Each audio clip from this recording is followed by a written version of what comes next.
sheria ya Intoxicating Liquors Act inaweka utaratibu wa kuwasimamia watengenezaji na wauzaji wa pombe za asili. Kwa mujibu wa sheria hiyo, mtu yeyote anayekusudia kutengeneza au kuuza pombe ya asili anapaswa kuomba leseni kwa mamlaka husika ya serikali za mitaa. Aidha, kwa mujibu wa sheria hii, gongo sio miongoni mwa pombe za asili kwa maana ya local liquor kama inavyotafsiriwa katika kifungu cha 3 cha sheria husika.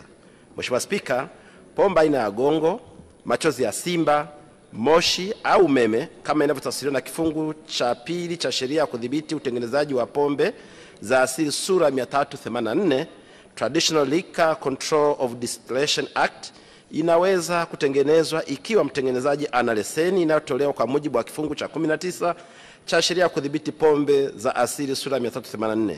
Leseni hiyo hutolewa na waziri mwenye dhamana ya viwanda.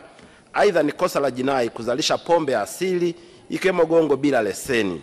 Hivyo wakulima wa korosho wanayo nafasi ya kujiongezea kipato kupitia gongo ya mabibo ikiwa wataomba leseni ya kuzalisha pombe hiyo kutoka wizara husika. Mheshimiwa Cecil Mwambe, swali la nyongeza. Mheshimiwa Spika, kwanza nishukuru kwa majibu mazuri kabisa ya serikali kuhusiana na swala hili, kwa sababu limekaa hapa mbele yetu na utakuwa shahidi kwa muda mrefu sana tukilijadili, na malengo ni kwamba kuongeza ile value chain ili wakulima wa korosho waweze kujipatia mapato. Serikali sasa iko tayari kutoa elimu kwa wakulima wa korosho kutokana na sheria hii.